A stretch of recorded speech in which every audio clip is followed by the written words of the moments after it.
এবার যেটা আছে যে গ্যাসের অণুগুলির বেগ ও চাপের উপর উষ্ণতার প্রভাব, এবং এটা আশা করি বলতে হবে না, কারণ গেলুসাকের সূত্রে বা চার্লসের সূত্রে এবং ফার্স্ট লেকচারেই এই সম্বন্ধে আমি একটা ভিজুয়ালাইজেশন একটা দিয়ে দিয়েছিলাম, একটা এক্সপেরিমেন্ট দেখিয়ে দিয়েছিলাম যে উষ্ণতা দিলে কিভাবে গ্যাসের অণুগুলি ছোটাছুটি করে, ঠিক কেমন হবে, ঠিক এই ছবিটার এরকম ভাবে। হ্যাঁ, ডিস্কোতে ডিস্কোতে হ্যাঁ সবাই যেরকম নাচানাচি করে এরকম একজনের সাথে একজনের ধাক্কা লাগছে, হ্যাঁ নাচছে, একদম বিটের সাথে সাথে নাচছে, ধাক্কা লাগছে, কার সাথে কারো ঝামেলাও বেঁধে গেল, মারপিটও বেঁধে গেল, কেউ দিল এক ধাক্কা ছুঁড়ে, সে গেল দেয়ালে গিয়ে পড়ে, হ্যাঁ এরকম আবার নাচছে, আরেকজনের সাথে গিয়ে ধাক্কা লাগলো, কার সাথে কখন ধাক্কা লাগছে কোনো ঠিক নেই, তাই তো, যে কার সাথে কখন ধাক্কা লাগছে কোনো ঠিক নেই, যে যার মতো নাচছে, যত গান বাজছে, যত গানের আওয়াজ বাড়ছে, যত বিট বাড়ছে, তত নাচানাচি হচ্ছে, তত ধাক্কা ধাক্কি হচ্ছে, কোনো ব্যাপার না। আর যত ধাক্কা ধাক্কি হচ্ছে তত গরম লাগছে, চাপ বাড়ছে শরীরে, কিন্তু নাচানাচি হতেই চলেছে, ধাক্কা ধাক্কি হতেই চলেছে। আর এটা কিসের উপর নির্ভর করছে? এটা গানের উপর নির্ভর করছে, গানের টেম্পারেচারের উপর নির্ভর করছে। ঠিক এইভাবেই ভিজুয়ালাইজেশনটা হয়, এর আগেও দেখিয়েছি, আবার এই ভিজুয়ালাইজেশনটা দেখানো আছে, তাও আরেকবার দেখিয়ে দিচ্ছি যেটা কিভাবে হয়। গ্যাস দিলাম, গ্যাসের মলিকুল যাচ্ছে, স্পিডটা দেখো একদম নর্মাল, স্পিড একদম নর্মাল যাচ্ছে, আসছে, দেয়ালে ধাক্কা খাচ্ছে, এবং একে অপরের সাথেও কিন্তু ধাক্কা খাচ্ছে, শুধু যে দেয়ালে ধাক্কা খাচ্ছে তা না, একে অপরের সাথেও ধাক্কা খাচ্ছে। এবার যদি আমরা হিট দিই, এই যে আগুন জ্বলছে, হিট দিলে টেম্পারেচার বাড়ছে। এবার দেখো, ওকে, ধাক্কাটা কি বাড়ছে দেখেছো, গানের বিট যেমন যখন বাড়ে ধাক্কাটা কি বাড়ে, নাচানাচি বাড়ে, ঠিক এরকম হিট দিচ্ছি, গ্যাসের মলিকুল ছোটাছুটি বাড়ছে, যে হিট দিচ্ছে একদম জোরে জোরে ছুটছে, আর আরো ধাক্কাগুলো জোরে জোরে মারছে, এইভাবে বাড়ছে যখন। একটা জিনিস দেখো, আমরা বললাম উষ্ণতার সাথে চাপেরও একটা সম্পর্ক বললাম, প্রেসারের কাঁটাটা এইখানে, হ্যাঁ আচ্ছা ঠান্ডা করে দিই আগে। আচ্ছা, প্রেসারের কাঁটাটা আছে এখানে, এই যে প্রেসার এখন আছে 36.5 অ্যাটমসফিয়ার, ঠিক আছে। আচ্ছা, এবার আমরা হিট দিয়ে দেখি,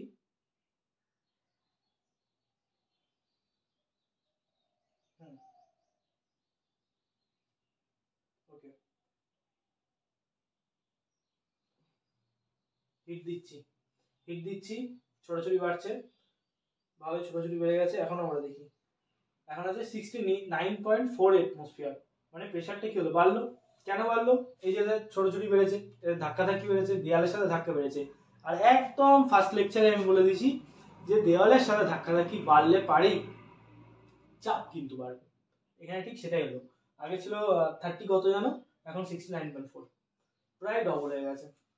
তো এটা হলো ব্যাপার, এছাড়া কিছু নেই। কাইনেটিক থিওরি অফ গ্যাসেস, মানে গ্যাসের গতীয় তত্ত্ব। এবার হচ্ছে গ্যাসের গতীয় তত্ত্ব কেন, নামটা ভালো করে পড়ো, গ্যাসের গতীয় তত্ত্ব। গ্যাসের গতি আছে, আমরা দেখলাম এক্সপেরিমেন্টে, আমরা দেখলাম ভিজুয়ালাইজেশনে, আমরা দেখলাম যে গ্যাস কিন্তু ছোটাছুটি করে। এছাড়া একদম ফার্স্ট লেকচারে আমরা দেখেছিলাম যে একটা জায়গায় ধূপ দিলে সারা ঘর ধূপের গন্ধ হয়ে যায়, বা কোনো অনুষ্ঠান বাড়িতে তুমি পারফিউম লাগিয়ে গেলে সেটা শুধু তোমার, মানে তোমার গাতেই বেরোয় না, বা তোমার জায়গাটাই শুধু থাকে না, আশেপাশের লোকও কিন্তু টের পায় যে না তুমি একটা ভালো পারফিউম লাগিয়েছো। মানে কি, একটা গ্যাস প্রচন্ড ছোটাছুটি করতে পারে। তো ওর জন্যই যে বলছে যে গ্যাসের গতীয় তত্ত্ব। তো এখানে আছে 7টা পয়েন্ট, গ্যাসের গতীয় তত্ত্বগুলি লেখো, প্রশ্ন আসে, 7টা পয়েন্টই মুখস্থ করতে হবে, হ্যাঁ বুঝে বুঝে মুখস্থ করতে হবে, একদম যে হুবহু লিখতে হবে তার কোনো মানে নেই, সূত্রের মতো না, তবে হ্যাঁ মুখস্থ রাখতে হবে 7টা পয়েন্টই। তো কি বলছে, প্রত্যেকটি গ্যাস, প্রথম পয়েন্ট, প্রত্যেকটি গ্যাস অভিন্ন ভর ও আকারযুক্ত অসংখ্য ক্ষুদ্র ক্ষুদ্র গোলাকার ও পূর্ণ স্থিতিস্থাপক কণার দ্বারা গঠিত, এই কণাগুলিকে অণু বলা হয়। আচ্ছা, অত কিছু ভাবার দরকার নেই। আমরা যখন ভিজুয়ালাইজেশন দেখছিলাম, যখন আমরা সিমুলেটর দেখছিলাম, যে হিট দিচ্ছি, ওগুলো দৌড়াচ্ছে, অণুগুলো ছোট ছোট গোল গোল, কেমন দেখছিলাম, ছোট ছোট দেখছিলাম, আচ্ছা লেখা আছে যে অসংখ্য ক্ষুদ্র। আচ্ছা, গোল দেখছিলাম, লেখা আছে গোলাকার, এবং দেখছিলাম যে সবকটা না একই রকম। দেখা গেলো অক্সিজেন গ্যাস নিলাম, অক্সিজেন গ্যাসের সব অণুগুলো কিন্তু একই রকম হবে। যদি কার্বন ডাই অক্সাইড এই, বা দেখা গেলো কার্বন ডাই অক্সাইড তো যোগ্য হয়ে গেল, দেখা গেল হাইড্রোজেন নিলাম, তো ওর যে গ্যাসের যে মলিকিউলগুলো, যে অণুগুলো, সেগুলো কিন্তু একই রকম। তো এটাই বলছে যে অভিন্ন ভর ও আকারযুক্ত, তার মানে ওদের ভর অভিন্ন, একই ভর এবং একই আকারযুক্ত অসংখ্য ক্ষুদ্র ক্ষুদ্র গোলাকার। এবার বলছে পূর্ণ স্থিতিস্থাপক। পূর্ণ স্থিতিস্থাপক কথাটা আমি আরেকটু পরে গিয়ে বলছি, কিন্তু যাই হোক এরকমই তো দেখতে, তাই এটাই বলেছে। এগুলোকে বলা হয় অণু। প্রথম পয়েন্ট মিটে গেল। দ্বিতীয় পয়েন্ট, গ্যাসের অণুগুলি বিন্দু ভরের মতো। আচ্ছা, এবার গ্যাসের অণুগুলো তো অসংখ্য ছোট, অসংখ্য ছোট মানে অসংখ্য ছোট, সুতরাং ভর তো তাদের বিন্দুই হবে না। ধরো একটা বিশাল বড় একটা কি বলবো, একটা বিশাল বড় একটা বস্তা আছে, তার একটা ওজন, বস্তার ভেতরে ধরো চাল আছে, একটা চালের বস্তা, তার একটা ওজন, একটা চালের ব্যাগ, তার একরকম ওজন, আর ধরো একটা বাটিতে তুমি এই কটা চাল নিলে, তার একটা ওজন। তাই কি ছোট যত হচ্ছে ওজনটা তো কমছে না, সুতরাং এগুলো যখন ক্ষুদ্র ক্ষুদ্র কণা, এগুলোর কিন্তু ওজনও ভীষণ কম হয়। এটাই বলছি যে গ্যাসের অণুগুলো বিন্দু ভরের হয় এবং বিন্দুর মতো ওজন হয়। অণুগুলির নিজস্ব মোট আয়তন গ্যাস যে পাত্রে রাখা হয় তার আয়তনের তুলনায় খুবই নগণ্য।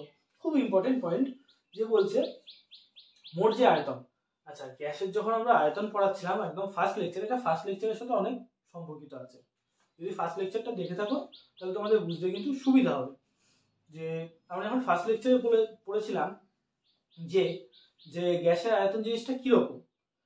এবার এই ঘরে যদি একটা গ্যাস ছাড়ি, গ্যাসের দুটো অণু ছাড়ি বা 10টা অণু ছাড়ি, যাই করি না কেন, অণুটা কিন্তু সম্পূর্ণ ঘরে কিন্তু ধাক্কাধাক্কি করবে, সম্পূর্ণ ঘরে ঘুরে বেড়াবে।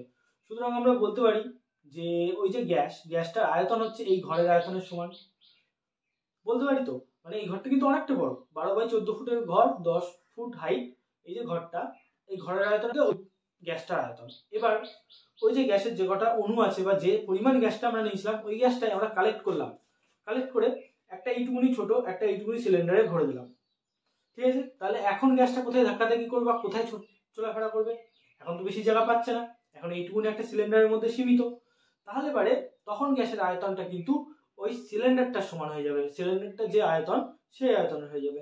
এবার তারপর সিলিন্ডার থেকে বার করলে দেখা গেল ওই পরিমাণ গ্যাসই একটা বোতলে ভরে দিলাম, একটা ছোট ফুটি মাঝার বোতলে ভরে দিলাম, তাহলে তখন গ্যাসের আয়তন কি হবে?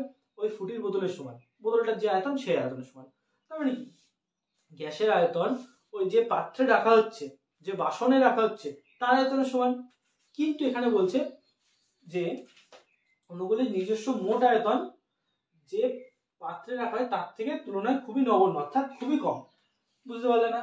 ভালো করে দেখো, অণুগুলির নিজস্ব মোট আয়তন, নিজস্ব আয়তন মানে নিজস্ব, আমার নিজের তো একটা আয়তন আছে, অণুগুলো কিন্তু খুব ক্ষুদ্র, মানে দেখা গেলো ধরো এর থেকেও ছোট হয়, কিন্তু ধরো এরকম সাইজ অণুগুলো, এরকম ছোট ছোট গুলি, ছোটবেলায় যে খেলতাম গুলি, ওরকম ছোট ছোট গুলি, এভাবে যে খেলতাম এরকম ছোট ছোট গুলি, তাহলে ওর আয়তন কি বড় একটা ঘরের আয়তন সমান হতে পারে? তো হতে তো পারে না। কিন্তু ও যেহেতু এই ঘরটাই পুরো ছোটাছুটি করছে, তাই আমরা কোনো পরীক্ষা, কোনো এক্সপেরিমেন্ট, কোনো অঙ্ক করার সময় আমরা ধরে নিই যে ওই গ্যাসটার আয়তন এই ঘরের সমান, কিন্তু অ্যাকচুয়ালি তো এইটুকুনি একটা কোণা, ক্ষুদ্র কোণা, এরকম ছোট্ট। তাহলে কি ও আদেও কি পুরো ঘরটার আয়তনের সমান? না, ওইটুকুনি একটা ছোট্ট আয়তনের। এটাই বলছে সেকেন্ড তো সেকেন্ড পয়েন্টটা, এছাড়া কিছু না, এইটুকুনি। আর 3 নম্বর পয়েন্টে কি আছে? 3 নম্বর পয়েন্টে আছে যে গ্যাসীয় অণুগুলির মধ্যে কোনো আকর্ষণ বা বিকর্ষণ বল নেই। অণুগুলির মধ্যে আন্তরাণবিক বলের অনুপস্থিতির জন্য অণুগুলি স্বাধীনভাবে সম্ভাব্য সকল দিকে সম্ভাব্য, সকল মানে সর্বদা সঞ্চরণশীল। বিশাল বড় একটা লাইন, ভেঙে ভেঙে পড়তে হবে। মেন কথা কি বলেছে যে গ্যাসের অণুগুলো যে চলাফেরা করছে, আমরা কি দেখেছি যে ও যে ধাক্কাধাক্কি করছে এর কারণ ওদের মধ্যে কোনো বিকর্ষণ আছে, অর্থাৎ এ ওকে ঠেলছে, ওকে ঠেলছে, ওর কাছে আসতে চাইছে না, এরকম তো কোনো ব্যাপার না। ও দুটো অণুই তাপ পাচ্ছে বলে একে অপরের সাথে ধাক্কাধাক্কি লাগছে, যে ইচ্ছা করে কাউকে ঠেলে দিচ্ছে সেটা না, তাপটা পাচ্ছে বলে ঠেলাঠেলিটা হচ্ছে, ধাক্কাধাক্কিটা হচ্ছে। এবং যদি তাপ কমিয়ে দিই তারা শান্ত হয়ে যাচ্ছে, তারা কিন্তু সেই স্পিডে আর দৌড়াদৌড়ি করছে না। তার মানে কি এটা যে তারা একসাথে থাকতে চাইছে, একে অপরকে টেনে থাকছে, একে অপরের সাথে আকর্ষিত হচ্ছে, সেটাও তো না। তার মানে কি দুটো অণু যদি থাকে গ্যাসের, তারা একে অপরকে আকর্ষণ করছে না, বিকর্ষণ করছে না। একটা কমন সেন্স, যদি গ্যাসের অণু নিজেদেরকে আকর্ষণ করতো তাহলে মানে গ্যাস ছড়াতো না, পুরো ঘরে ধূপের গন্ধ ছড়াতো না, তাহলে একটুখানি জায়গার মধ্যেই থাকতো। আবার যদি একে অপরকে যদি সত্যি বিকর্ষণই করতো তাহলে পরে ধূপের গন্ধটা শুধু ঘরে না, সারা পৃথিবীতে একই ধূপের গন্ধ মানে সেন্ট পাওয়া যেত, তাই না? সুতরাং এটা ঠিক আকর্ষণ বা বিকর্ষণ না, এটা একটা একটা টেম্পারেচারের উপর নির্ভর করছে, একটা পরিবেশের উপর নির্ভর করছে যে কতটা সে দৌড়াচ্ছে বা কতটা সে ছড়াচ্ছে। এটাই বলছে যে এর ভেতর কোনো আন্তঃআণবিক অর্থাৎ নিজস্ব আকর্ষণ বিকর্ষণ কোনো বল কাজ করছে না, কেউ কাউকে টানছে না বা কেউ কাউকে ঠেলছেও না, সেটা পরিবেশের উপর নির্ভরশীল। তাই এরা সম্ভাব্য যতটুকুনি সম্ভব ততটুকুনি সকল দিকে যেতে পারে, যতটুকুনি সম্ভব ততটুকুনি সর্বদা সকল মানে মানে জড়ো যেতে পারে, আসতে পারে, যেটাকুনি সম্ভব সেই অনুযায়ী। মানে এটা সম্ভাব্যের ওপর নির্ভর করছে, এটা কিন্তু নিজেদের আকর্ষণ বা বিকর্ষণের উপর নির্ভর করছে না, এটা সম্ভবের উপর নির্ভর করছে। 3 নম্বর পয়েন্ট হয়ে গেল। 4 নম্বর কি বলছে, বিশৃঙ্খল গতির জন্য, বিশৃঙ্খল অবশ্যই বিশৃঙ্খল গতি, মানে তোমাদের প্রেয়ারের লাইনে দাঁড় করিয়েছে, তোমরা যদি এরকম ছোট ছোট ছোটাছুটি করো তখন স্যার ম্যাডাম বলবে এটা বিশৃঙ্খলা হচ্ছে, মাছের বাজার বসে গেছে। আর এরা যে ছোটাছুটিটা করছে ওটা দেখেও মনে হচ্ছে মাছের বাজারেই বসছে, একদম ছোটাছুটি করতে শুরু করে দিয়েছে, বিশৃঙ্খলা। তো বিশৃঙ্খল গতির জন্য গ্যাসীয় অণুগুলি পরস্পরের সঙ্গে বা পাত্রের দেওয়ালের সঙ্গে অবিরত ধাক্কা খায়। অবিরত মানে মানে কোনো থামে না, বিরতিহীন, কোনো অ্যাড দেবে না, একদম ধাক্কা খেতেই থাকবে। দেখে এসছি ধাক্কা খায়। গ্যাসীয় অণুগুলির সঙ্গে পাত্রের দেওয়ালে অবিরাম সংঘর্ষের ফলে, গ্যাসীয় অণুগুলি পাত্রের দেওয়ালে যে ধাক্কা খাচ্ছে তার ফলে গ্যাসের চাপ সৃষ্টি হয়। অবশ্যই ঠিক, ধাক্কা যখনই বাড়ছে চাপ বাড়ছে, ধাক্কা যখনই কমছে চাপ কিন্তু কমছে। আর এই দেওয়ালে ধাক্কা, এর জন্য যে চাপটা হচ্ছে, এটা আমরা চাপের সংজ্ঞায় একদম ফার্স্ট লেকচারে বলেছি। তোর জন্য চাপের সৃষ্টি হয় এবং সংঘর্ষে এই যে পয়েন্ট, সংঘর্ষের সংখ্যা যত বেশি হয় গ্যাসের চাপের পরিমাণও তত বেশি হয়।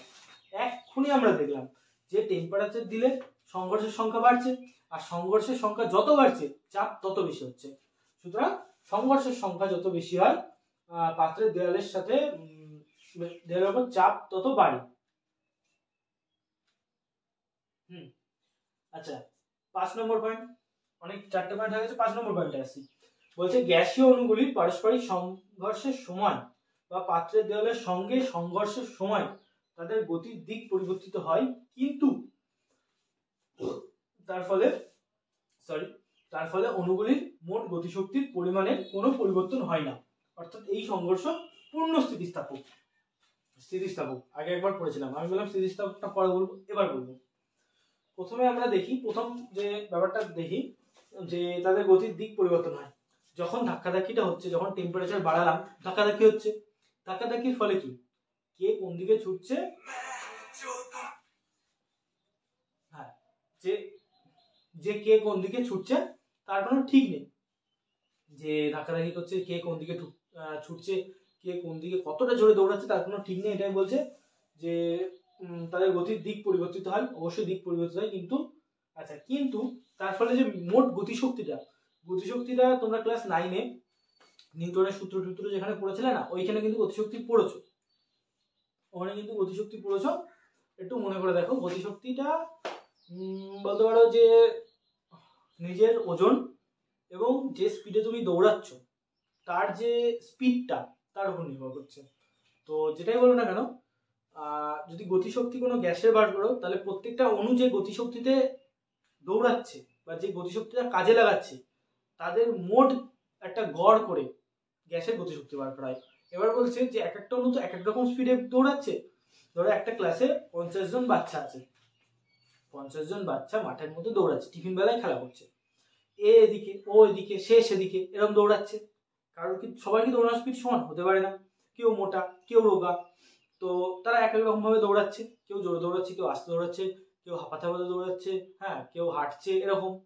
তো এদের গতিগুলো সব আলাদা, কিন্তু বলছে এদের গতিশক্তিটা, এদের শক্তি অর্থাৎ হাফ এমভি স্কোয়ার, যেটা ফর্মুলাটা হয় ডাইরেক্ট আমি বলে দিচ্ছি, হাফ এমভি স্কোয়ার।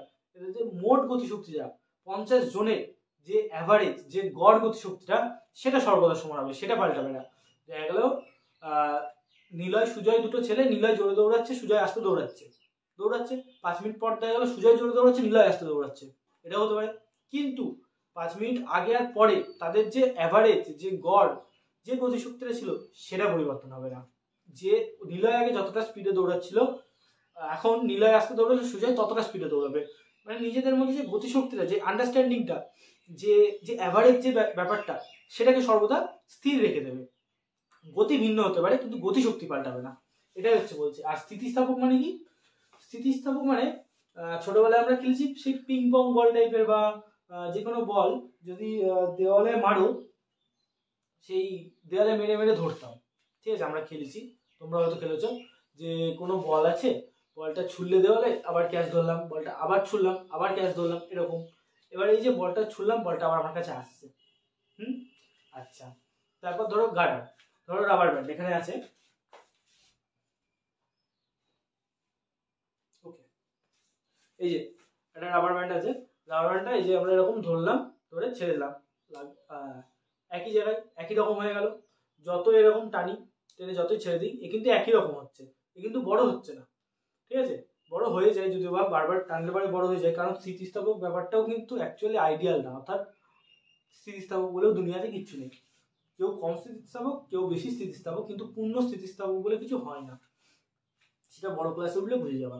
তো যেটা বলতে যাচ্ছিলাম, যে যে গার্ডারটা টানছি, বড় করে আছি, কিন্তু বড় কি হচ্ছে আদৌ? না, একই রকম হয়ে যাচ্ছে। এটা আমরা এরকম করে একদম ছোট্ট করে দিলাম, কি আদৌ কি এটা ছোট হবে? না, এটা কিন্তু সেই একই রকম হয়ে যাচ্ছে। তার মানে কি, স্থিতিস্থাপক মানে এটাই যে যে তুমি যতটা জোরে আঘাত করবা, তোমাকেও ততটা জোরেই আঘাত দেবে, বা তুমি যতটাই সংকুচিত হও, তুমি কিন্তু আবার সেই একই জায়গায় আস্তে আস্তে ফিরে আসবা, বা তুমি যতটাই লম্বা করো, তুমি সেই একই রকম হয়ে যাবা। ঠিক এরকমই বলছে যে সংঘর্ষগুলো পূর্ণ স্থিতিস্থাপক, মানে এ বি কে যতটা ধরে জোরে সংঘর্ষ দিচ্ছে, বি একে ততটা জোরে সংঘর্ষটাকে ফিরিয়ে দেবে, কোনো লস হবে না, এনার্জির কোনো লস হবে না, মেন কথা মানে কোনো শক্তি কমবে না। তোমাকে যদি আমি একটা থাপ্পড় মারি, দেখা গেলো আমার কিছুটা শক্তি ক্ষয় হলো, সেটা হবে না, তুমি সমান জোরে থাপ্পড়টা আমার মুখে মেরে দেবা, ঠিক আছে, শক্তির কোনো ক্ষয় হবে না, এটাই হচ্ছে মেন কথা।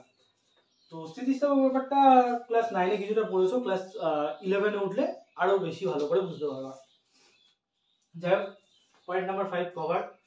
এবার পয়েন্ট নাম্বার 6 বলছে গ্যাসীয় অণুগুলির গড় গতিশক্তি গ্যাসের পরম উষ্ণতার সঙ্গে সমানুপাতিক।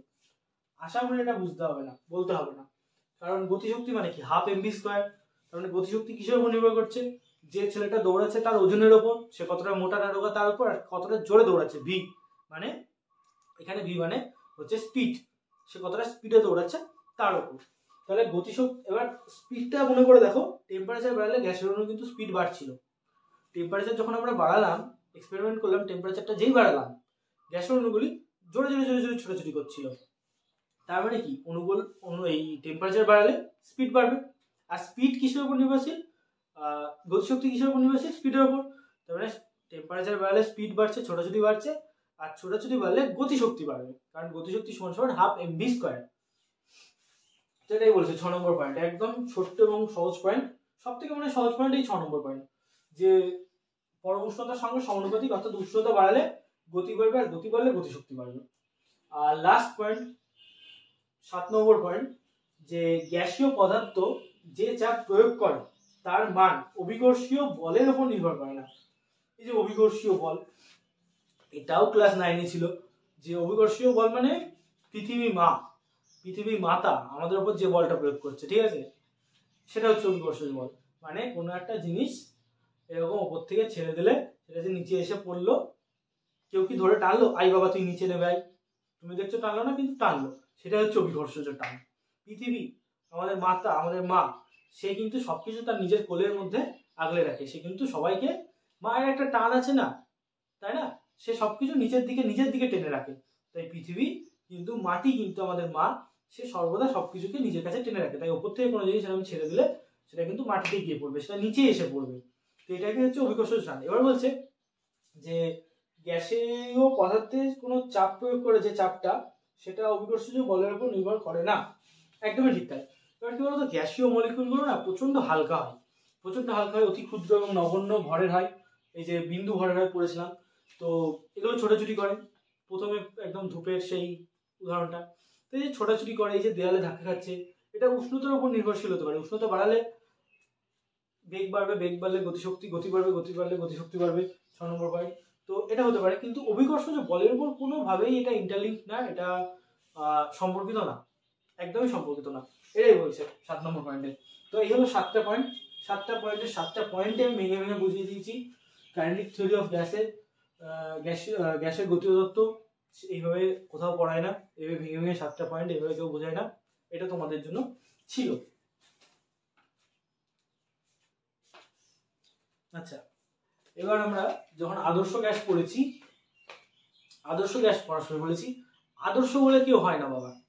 ভালো ছেলে দুনিয়ায় কেউ নেই, কারোর না কারোর কোনো একটা দিক খারাপ আছে। কেউ হয়তো খেলতে ভালো পারে, পড়তে ভালো পারে না। কেউ পড়তে ভালো পারে, সে আঁকতে ভালো পারে না। কেউ আঁকতে পড়তে ভালো পারে, খেলতে ভালো পারে, কিন্তু সে হয়তো মানুষের সাথে ব্যবহার ঠিক করে না, এরকম একটা ব্যাপার। তো আদর্শ বলে কেউ হয় না, যেটা হয় সেটা বাস্তব। যেটা হয়, যেটা আমাদের মেনে নিতে হয়, সেটা হচ্ছে বাস্তবটাকে আমাদের মেনে নিতে হয়।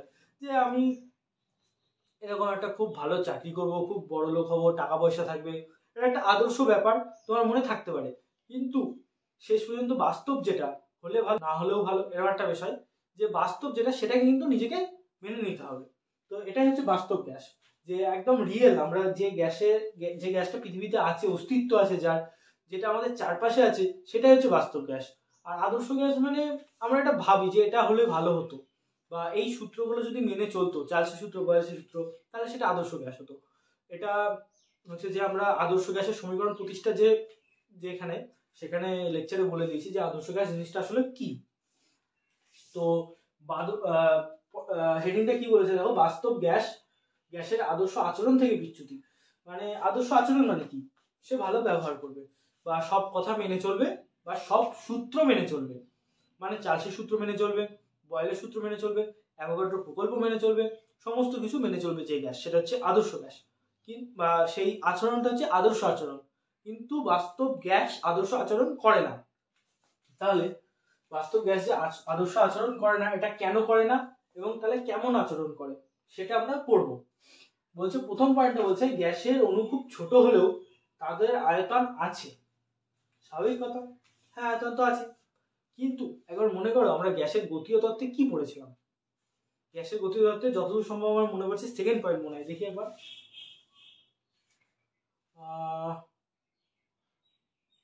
হ্যাঁ, সেকেন্ড পয়েন্ট বললাম না, সেকেন্ড পয়েন্ট, গ্যাসের অণুগুলি বিন্দু ভরের হয়, এই যে, কিন্তু অণুগুলির নিজস্ব মোট আয়তন গ্যাস যে পাত্রে রাখা হয় তার আয়তনের তুলনায় খুবই নগণ্য। নগণ্য, নগণ্য মানে প্রায় নেই, একদমই কম, মানে নেই, যেটা নেই, যে পাত্রে রাখা হয় তার তুলনায় একদমই নগণ্য। কিন্তু এখানে বলছে গ্যাসের অণু খুব ছোট, খুবই ছোট, হ্যাঁ সত্যি নগণ্য, কিন্তু আয়তন নেই সেটা কিন্তু না, আয়তন আছে। সুতরাং আয়তন একেবারে নগণ্য না। নগণ্য তো একটা মানুষ খারাপ, একটা ছেলে খারাপ, সে কত খারাপ হতে পারে রে বাবা? একটা ছেলে বেটে, সে কত বেটে হতে পারে? সে কি পায়ের তলায় মিশে যাবে? এরকম একটা ব্যাপার। যে অবশ্যই সেটা নগণ্য, সেটা ছোট, কিন্তু একদম ছোট না, একদম নগণ্য না, একদম কম না। এটা হচ্ছে একটা কারণ যে বাস্তব গ্যাস আদর্শ গ্যাসের আদর্শ আচরণ মেনে চলে না। ঠিক আছে, আদর্শ আচরণ যদি মেনে চলতো তাহলে বাস্তব গ্যাসের আয়তনই হতো না, সে সত্যিই একেবারে নগণ্য হতো। কিন্তু এটা বলছে নগণ্য, কিন্তু একেবারে নগণ্য না। ওর জন্যই আদর্শ আচরণ থেকে কিছুটা বিচ্যুতি দেখায়, কিছুটা সরে আসে, সে পুরোপুরি আদর্শ গ্যাসের মতো আচরণ করতে পারে না। আর সেকেন্ড পয়েন্ট কি বলছে? সেকেন্ড পয়েন্ট বলছে চাপ বেশি হলে আয়তন কমে যায়। ঠিক আছে, চাপ বেশি হলে আয়তন কমে যায়, গ্যাসের অণু খুব কাছাকাছি চলে আসে। হ্যাঁ, এই পর্যন্ত থাকো। অবশ্যই চাপ বাড়ালাম, আয়তন কমে গেল, বা আয়তন কমালাম, চাপ বেড়ে গেল। ঠিক আছে, আয়তন যেই কমাচ্ছি, বেলুনের আয়তনটা যে কমছে, এরকম বেলুনটা ফুলে আছে, বেলুনটা আমরা চাপ দিচ্ছি, এরকম করে ধরো সেই ছোট ছোট বেলুনগুলো আছে না, এরকম করে চাপ দিলাম, অবশ্যই এটা ছোট হয়ে গেল, চাপ প্রয়োগ করছি, আয়তন ছোট হয়ে গেল, কিন্তু চলে আসে। কিন্তু এদের মধ্যে কিন্তু একটা আকর্ষণও বল আছে। আকর্ষণ বল কিন্তু গ্যাসের গতি তত্ত্ব আমরা পড়েছিলাম, তাহলে যা পড়ছি তাই কি ভুল? সূত্র বললাম, আমরা পরে শুনছি সূত্র মেনে চলছে না। গ্যাসের হচ্ছে যে গতীয় তত্ত্ব বললাম, কাইনেটিক থিওরি, এখন দেখছি সেগুলোও ঠিকঠাক চলছে না। কি হচ্ছে? চলো তাহলে ওই পয়েন্টটা একবার দেখি। হ্যাঁ, গ্যাসের গতীয় তত্ত্বের পয়েন্টটা, গ্যাসের গতীয় তত্ত্বের পয়েন্টে যে পয়েন্টটা ছিল, এখানটা করেছিল, এখানটা করে কোথায় ছিল, কোথায় ছিল,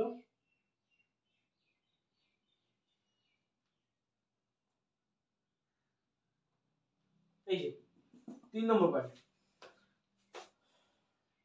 3 নম্বর পয়েন্ট বলছে যে গ্যাসের অণুগুলির মধ্যে কোনো আকর্ষণ বা বিকর্ষণ বল নেই। তাই তো বললাম, কারণ যখন দৌড়াদৌড়ি করছে কারোর মধ্যে কিন্তু আকর্ষণ বল নেই। যদি আকর্ষণ বল থাকতো তাহলে পরে কিন্তু ধূপের গন্ধ পুরো ঘরে ছড়াতো না, এবং যদি বিকর্ষণ বল থাকতো তাহলে পরে ধূপের গন্ধ সারা পৃথিবীতে ছড়িয়ে পড়তো, সেটা তো হচ্ছে না। তাহলে সত্যি আকর্ষণ বিকর্ষণ বল নেই, কিন্তু যে আকর্ষণ বল বিকর্ষণ বল ক্রিয়া করে না সেটা কিন্তু ভুল। তাহলে আকর্ষণ বিকর্ষণ বল সাধারণত গ্যাসের ক্ষেত্রে নেই, কিন্তু একটা হালকা আকর্ষণ বা বিকর্ষণ বল ক্রিয়া কিন্তু করে। তা কেন করে? আমি একটা এক্সপেরিমেন্ট বলি, একটা গল্প বলি। জল নিলে, জল কেন, তুমি বরফই নাও, ফ্রিজ থেকে বরফ বার করলে এমনি এরকম একটা বাটিতে রেখে দিলে, 1 ঘন্টা গেল, 2 ঘন্টা গেল, 3 ঘন্টা পরে এসে তুমি কি দেখবা? বরফটা গলে জল হয়ে গেছে, পুরো জল, একটুও বরফ নেই। আচ্ছা, আর এবার ধরো হলো ওই যে বাটিতে রেখেছিলে বরফটা, সেটা যে জল হয়ে গেছে, সেই জলটা নিয়ে গিয়ে তুমি গ্যাসের ওপর বসালে, গরম করতে শুরু করলে, ঠিক আছে? ফুটাচ্ছ, কিছুক্ষণ পর দেখবে জলও নেই, বাষ্প হয়ে গেছে, গ্যাস বাষ্প হয়ে গেছে। তো ফোটাতে জলটাও কিন্তু একদম উবে যাবে, একদম বাষ্প হয়ে যাবে।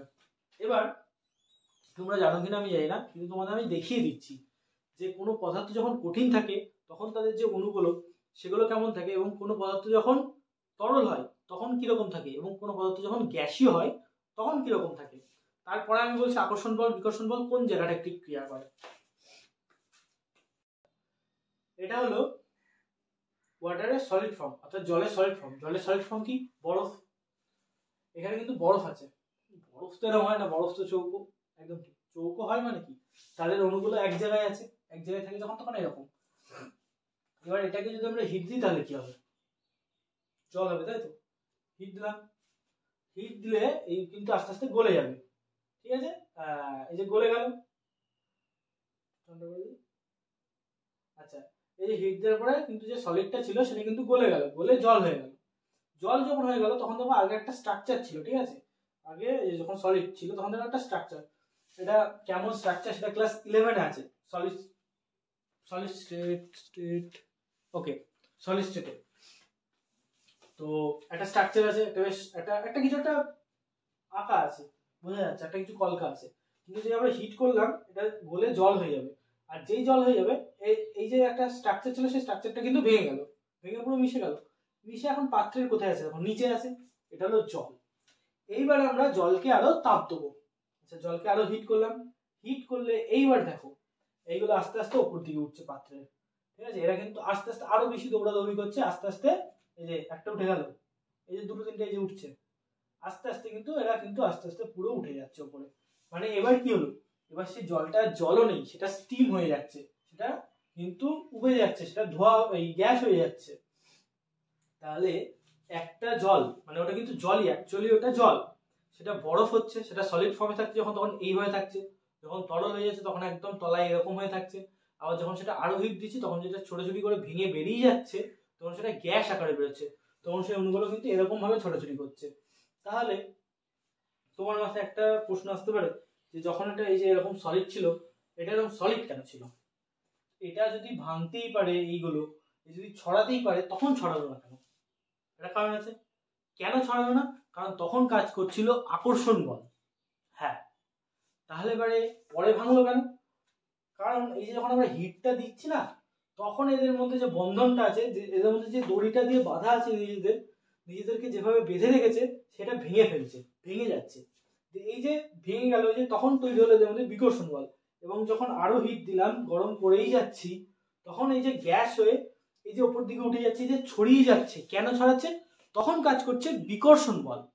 তাহলে গ্যাসের মধ্যে কিন্তু বিকর্ষণ বল বা আকর্ষণ বল কোনোটাই অ্যাকচুয়ালি নেই। তারা নিজেদের মতো এরকম ছোটাছুটি করতে পারে, কোন দিকে ছুটছে, কতটা স্পিডে ছুটছে তারা নিজেরাই জানে না, তারা ছুটছে। কিন্তু যখন আমরা এটাকে ঠান্ডা করছি, হ্যাঁ, ক্রমাগত ঠান্ডা করছি, তখন কিন্তু এদের মধ্যে একটা আকর্ষণ বল একদম মাইনর হলেও একদম আকর্ষণ বল একটা কাজ করবে, কাজ করে সেটাকে কিন্তু গ্যাসটাকে আস্তে আস্তে জল করে দেবে, এবং জলটাকে আস্তে আস্তে কিন্তু বরফ করবে। জল যেমন ফ্রিজে রাখলে বরফ হয়ে যায়, ঠিক তেমন আস্তে আস্তে এই যে বরফ হয়ে যাবে, বরফ দিলে ঠান্ডা করলে পরে আস্তে আস্তে বরফ হয়ে যাবে। তার মানে কি, একটা ফেজ চেঞ্জ হচ্ছে, একটা ট্রানজিশন থাকছে। মানে একটা প্রথমে ছিল বরফ, একটা শক্ত জিনিস, তারপরে হচ্ছে সেটা পাতলা একটা তরল হয়ে গেল। এই যে একটা ফেজ চেঞ্জ হচ্ছে, নিজেকে চেঞ্জ করছে, এই টাইমে কিন্তু একটা আকর্ষণ বা একটা বিকর্ষণ বল কিন্তু কাজ করছে। মানে হ্যাঁ, ঠিক গ্যাসের মধ্যে আকর্ষণ বিকর্ষণ বল নেই, কিন্তু একটা টাইমে গিয়ে কিন্তু এটা কাজ করে, আকর্ষণ বিকর্ষণ বলটা কিন্তু থাকে।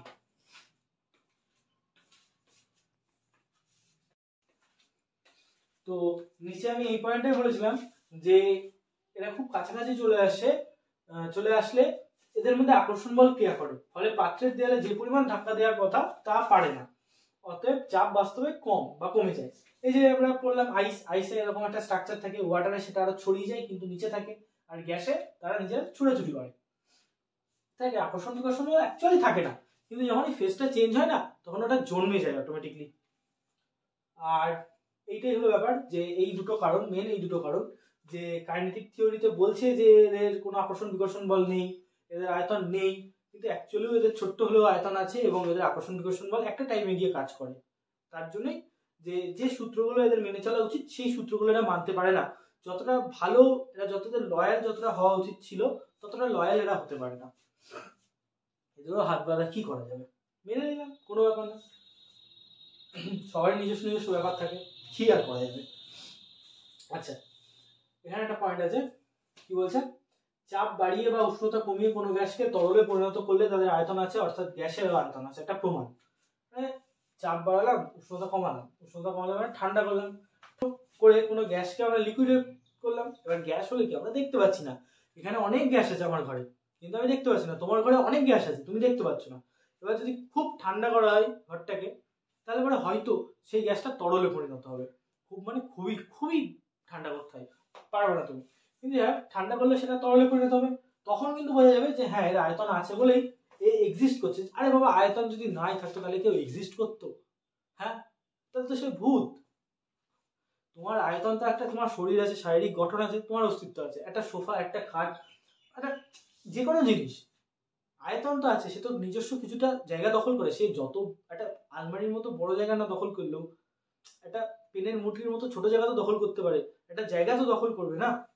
সুতরাং এটাই তো ব্যাপার, যে এটাই একটা উদাহরণ দিয়েছে। আর গ্যাসের অণুর মধ্যে আকর্ষণ বল না থাকলেও তাদের ঠান্ডা করে তরলে বা কঠিনত, হ্যাঁ এই যেটাই বলছে, যেটা দেখালাম ভিজুয়ালাইজেশনে, যেটা দেখালাম, যে যদি ওদের মধ্যে আকর্ষণ বিকর্ষণ বল থাকতোই না, দেখা গেলো থাকলোই না, তাহলে সেটাকে ঠান্ডা করে তো কঠিনে পরিণত করতে পারতাম না, বা তরলটাকে উত্তপ্ত করে তো গ্যাসে পরিণত করতে পারতাম না।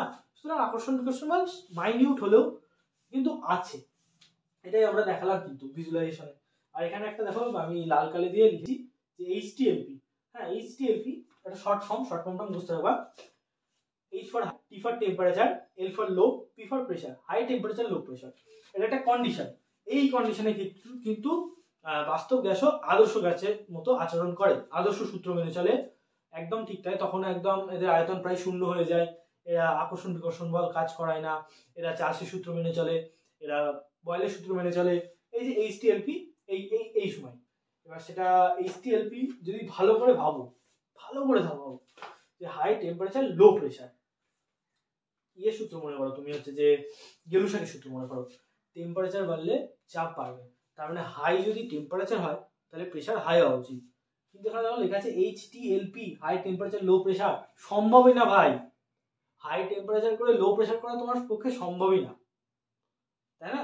তো এটা যদি সম্ভব হতো যে হাই টেম্পারেচার করে আমি লো প্রেশার রাখতাম, তখন কিন্তু এই যে আদর্শ গ্যাসের অস্তিত্ব থাকতো। তখন ওই যে আমরা চার্লসের সূত্রে গ্রাফ পড়েছিলাম না, চার্লস সূত্রে একটা গ্রাফ পড়েছিলাম, ফ্ল্যাশটা অফ করে দিই। চার্লস সূত্র একটা যে এরকম ছিল, এরকম একটা দাগ, এবার গ্রাফে ছিল যেটা, সেটা হচ্ছে যে এখান থেকে উঠবে, হ্যাঁ এরকম একটা পয়েন্টে এখানটা ছিল। এবার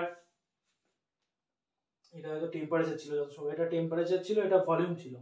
এবার দেখো টেম্পারেচার বাড়লে ভলিউম বাড়বে, খুব ভালো কথা, কিন্তু একটা টেম্পারেচার গিয়ে ভলিউমটা দেখো একদম জিরো হয়ে যাচ্ছে, মানে আয়তন শূন্য, আর আয়তন শূন্য মানে অস্তিত্ব নেই। যে এই যে বিষয়টা, এটা কিন্তু আমরা হয় না কোনোদিন। তখন আমি চার্লস সূত্র এটা বলেছি যে আয়তন কখনো সম্ভবই না আয়তন শূন্য হয়, তাহলে সে ভূত হয়ে যাবে ভাই। সবকিছুর একটা আয়তন থাকে, সব জিনিস একটা তো জায়গা দখল করে। সুতরাং গ্যাসকে এত পরিমাণ তোমাকে ঠান্ডা করতে হবে যে এটা একদম আয়তন শূন্য হয়ে যাবে, এটা সম্ভব না। ওর জন্যই চার্লসের সূত্র যে একদম পারফেক্টলি যে মেনে চলে এরকম কোনো গ্যাসই সম্ভব না, বাস্তবে এটা সম্ভবই না।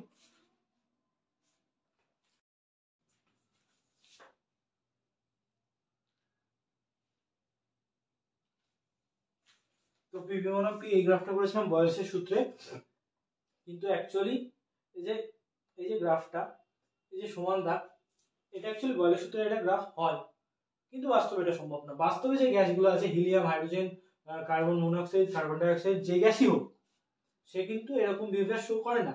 সে হয় এরকম গ্রাফ দেবে, এরকম লম্বা লম্বা বা এরকম রাইট চিহ্ন দেবে, হ্যাঁ, ঋণাত্মক মানে পজিটিভ বা নেগেটিভ একটা বিচ্যুতি দেবে। সে কোনো দিনই এরকম একটা কোনো সমান গ্রাফ দেবে না, দেওয়া সম্ভব না। এটা হলো ব্যাপার। এই যে এই সম্বন্ধে যে ধনাত্মক বিচ্যুতি ঋণাত্মক বিচ্যুতি, এগুলো ক্লাস 11 এর ব্যাপার, সেখানে গিয়ে বুঝবে।